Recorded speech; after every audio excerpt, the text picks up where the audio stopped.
Udaipur HDFC bank ঘোটালা মামলায় police constable Jayanta সাহার স্ত্রী প্রিয়াঙ্কা পালকে গ্রেপ্তার করে নিয়ে আসা হয়েছে ত্রিপুরায়। কলকাতা থেকে তাকে গ্রেপ্তার করে শুক্রবার তাকে পেশ করা হয় উদয়পুর আদালতে। গোমতী জেলার অন্তর্গত উদয়পুরের এইচডিএফসি ব্যাংক জালিয়াতি মামলায় ইতিমধ্যেই গ্রেপ্তার হয়েছেন এইচডিএফসি ব্যাংকের ম্যানেজার অভিষেক সরকার এবং রাধাকিশোরপুর থানার কর্মরত পুলিশ কনস্টেবল জয়ন্ত সাহা। 82 লক্ষ টাকার জালিয়াতির এই মামলায় গ্রেপ্তার হয়েছেন আরও বেশ কয়েকজন। জালিয়াতি করে টাকা তোলার ঘটনায় একাধিক মামলা দায়ের করা হয়েছে রাধাকিশোরপুর থানায়। ক্ষমতাসীন দলের ঘনিষ্ঠ জয়ন্ত সাহা ব্যাংকের রেকর্ডে তার প্রভাব ব্যবহার করে হস্তক্ষেপ করেছেন।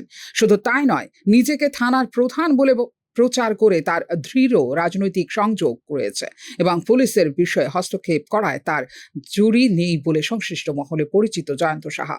জালিয়াতির একটা বিশাল অঙ্কের অর্থরাশি স্ত্রী প্রিয়াঙ্কা পালের অ্যাকাউন্টে ট্রান্সফার করা হয়েছে বলেও উঠে এসেছে পুলিশের তদন্তে।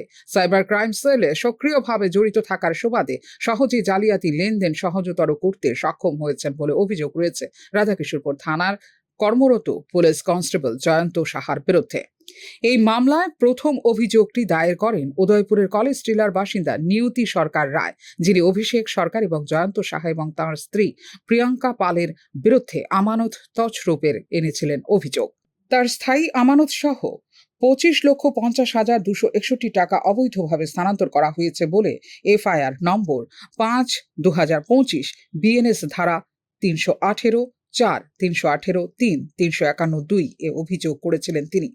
ব্যাংক বিবৃতিতে জানা গেছে যে অর্থের একটি উল্লেখযোগ্য অংশ স্থানান্তরিত হয়েছিল প্রিয়াঙ্কা পালের অ্যাকাউন্টেও।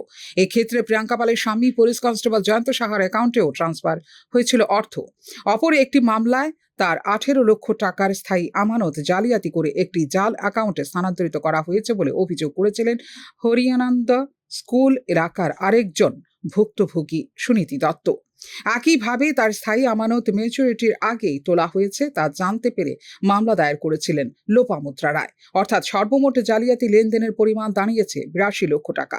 শুধু ব্যাংক জালিয়াতি নয়, জব্দকৃত এনডিপিএস মামলার জিনিসপত্র বিক্রি, টাকার বিনিময়ে মামলা নিষ্পত্তি এবং রাজনৈতিক নেতাদের কাছে বিরোধী দলের অভিযোগ ফাঁস করার সাথে জড়িত রয়েছেন পুলিশ কনস্টেবল জয়ন্ত সাহা, যেখানে তাকে সমানভাবে সহযোগিতা করে গিয়েছেন তার স্ত্রী প্রিয়াঙ্কা পাল। Bureau Report, News Now.